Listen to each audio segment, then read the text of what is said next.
नमस्कार, आप देख रहे हैं वर्ल्ड अफेयर्स डिकोडेड। अमेरिका की राजनीति से एक ऐसी खबर सामने आई है जिसने केवल वॉशिंगटन ही नहीं बल्कि मॉस्को, तेहरान, बीजिंग, ब्रुसेल्स और नई दिल्ली तक चर्चा छेड़ दी है। अमेरिकी सीनेट की सबसे प्रभावशाली नेताओं में गिने जाने वाले लिंडसे ग्रैहम अब इस दुनिया में नहीं रहे और सबसे हैरानी की बात ये है कि कुछ ही दिन पहले लिंडसे ग्रैहम लगातार मीडिया इंटरव्यूज दे रहे थे। सुनिए उन्होंने क्या कहा था। No, it is time for Europe to get behind President Trump to punish Putin's customers. और इस खबर के बाद प्रेसिडेंट डोनाल्ड ट्रम्प की तरफ से भी एक रिएक्शन सामने आया। इस पोस्ट में ट्रम्प लिंडसे ग्रैहम को one of the greatest senators I have ever known बताते हैं। वो लिखते हैं कि लिंडसे ग्रैहम एक ट्रू अमेरिकन पैट्रियट थे और उनकी कमी हमेशा महसूस की जाएगी। लेकिन ये कहानी सिर्फ एक नेता के निधन की नहीं है, ये कहानी उस व्यक्ति की है जिसने वर्षों तक अमेरिका की विदेश नीति पर गहरा प्रभाव डाला, जिसने रशिया के खिलाफ सबसे कठोर सैंक्शंस की बात की, जो ईरान के खिलाफ बेहद आक्रामक रुख अपनाने के लिए जाने जाते थे, जो इजराइल के सबसे बड़े समर्थकों में से एक थे और जिन्होंने भारत तथा चाइना पर भी आर्थिक दबाव बढ़ाने की खुलकर वकालत की थी। और अब सवाल ये है, क्या उनके जाने से अमेरिका की विदेश नीति बदल जाएगी? क्या डोनाल्ड ट्रंप की राजनीति पर इसका असर पड़ेगा? क्या रशिया, चाइना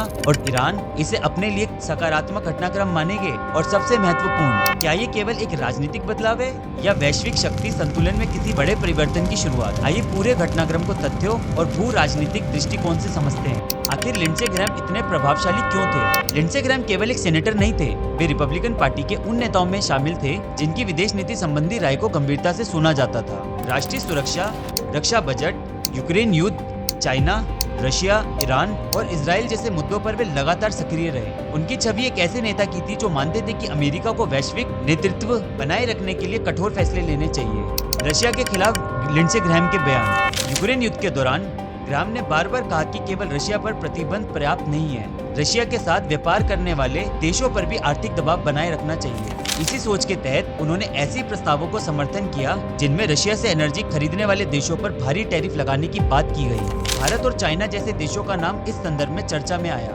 हालांकि ये समझना जरूरी है कि किसी सेनेटर का प्रस्ताव अपने आप कानून नहीं बन जाता, उसके लिए पूरी लीगल प्रोसेस से गुजरना पड़ता है। यूक्रेन में लिंडसे ग्रैहम क्या कर रहे थे? लिंडसे ग्रैहम 10 जुलाई 2026 को कीव, यूक्रेन के दौरे पर थे, जहां उन्होंने प्रेसिडेंट वोलोदिमीर जेलेंस्की से मुलाकात की। दोनों नेताओं ने युद्ध के मैदान की ताजा स्थिति और यूक्रेन की राजनीतिक और सैन्य जरूरतों पर विस्तार से चर्चा की। बाद में जेलेंस्की ने एक्स पर इस मुलाकात की तस्वीरें साझा की और लिंडसे ग्रैहम को सार्वजनिक रूप से धन्यवाद भी किया। इस दौरे के मुख्य मुद्दे: नंबर 1, रशिया के खिलाफ नए प्रतिबंध यानी सैंक्शंस बिल। लिंडसे ग्रैहम ने जेलेंस्की को बताया कि अमेरिका की कांग्रेस में रशिया के खिलाफ नए सैंक्शंस बिल पर महत्वपूर्ण प्रगति हुई है। उन्होंने कीव से ही घोषणा की थी कि सेनेटर्स और ट्रम्प एडमिनिस्ट्रेशन के बीच इस बिल को लेकर सहमति बन गई है। नंबर 2, एयर डिफेंस और लॉन्ग रेंज मिलिट्री कैपेबिलिटीज। इस बैठक में यूक्रेन की तत्काल एयर डिफेंस की जरूरतों पर भी चर्चा हुई। साथ ही अंकारा में हुए नाटो समिट के दौरान हुए समझौतों को भी लागू करने की बात हुई, जिसमें यूक्रेन में पैट्रियट मिसाइल सिस्टम के प्रोडक्शन लाइसेंस से जुड़े मुद्दे भी शामिल थे। नंबर 3,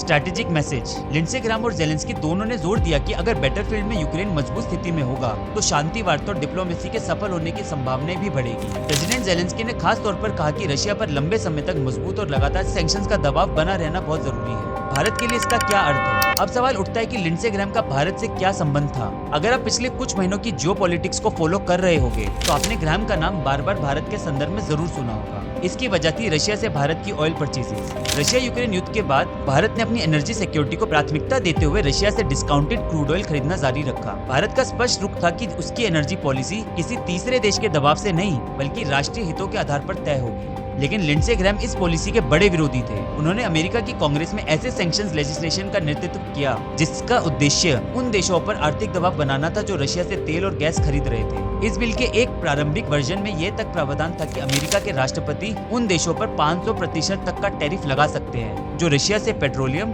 या यूरेनियम खरीदते रहेंगे। लिंडसे ग्रैहम का तर्क था कि अगर रशिया की आर्थिक ताकत को कमजोर करना है तो सिर्फ रशिया पर प्रतिबंध लगाना काफी नहीं होगा, उन देशों पर भी दबाव बनाना होगा जो सस्ता रशियन ऑयल खरीदकर मॉस्को की इकोनॉमी को सपोर्ट कर रहे हैं। इसी वजह से भारत और चाइना का नाम बार बार उनके बयानों में आता था। हालांकि ये कहना सही नहीं होगा कि लिंडसे ग्रैहम व्यक्तिगत रूप से भारत के विरोधी थे। उनका मुख्य लक्ष्य भारत नहीं बल्कि रशिया की ऑयल रेवेन्यू को कम करना था। लेकिन इस उद्देश्य को हासिल करने के लिए वे भारत पर भी एग्रेसिव इकोनॉमिक टूल्स जैसे टैरिफ और सैंक्शंस लगाने के पक्ष में थे। सबसे महत्वपूर्ण बात ये थी कि अपने निधन से ठीक पहले व्हाइट हाउस के साथ जिस सैंक्शंस फ्रेमवर्क पर ग्रैहम काम कर रहे थे उसमें भी रशियन ऑयल परचेजेस के मुद्दे पर भारत जैसे देशों पर टैरिफ प्रेशर बनाने की व्यवस्था बनी हुई थी। लेकिन इस पूरे मुद्दे का दूसरा पहलू भी समझना जरूरी है। भारत अमेरिका संबंध सिर्फ किसी एक सेनेटर के विचारों पर निर्भर नहीं करते। आज दोनों देशों के बीच defence, technology, semiconductor, trade, Indo Pacific security और स्ट्रेटेजिक पार्टनरशिप जैसे कई मजबूत पिलर्स मौजूद है। इसलिए लिंडसे ग्रैहम के बयानों की भारत में काफी चर्चा जरूर हुई,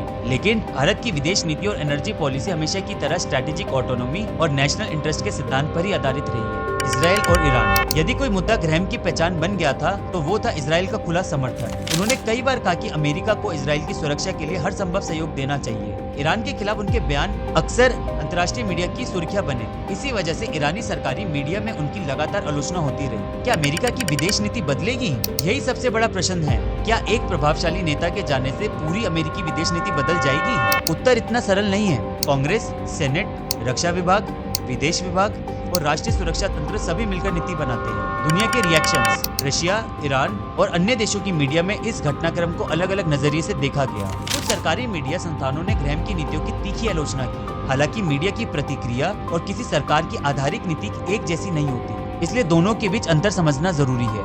कंक्लूजन। लिंडसे ग्रैहम के समर्थक उन्हें अमेरिका की सुरक्षा का मजबूत चेहरा मानते थे। अब देखना ये होगा कि आने वाले महीनों में प्रेसिडेंट ट्रम्प, अमेरिकी कांग्रेस और व्हाइट हाउस इस बदलते सिनेरियो में किस दिशा में आगे बढ़ते हैं। अगर इस विषय पर कोई आधारिक अपडेट या नई जानकारी सामने आती है तो हम उसका भी कंप्लीट एनालिसिस आपके लिए लेकर आएंगे। आप देख रहे थे वर्ल्ड अफेयर्स डिकोडेड। अगर आपको वीडियो पसंद आया तो वीडियो को लाइक कीजिए, चैनल को सब्सक्राइब कीजिए और कमेंट में जरूर बताइए।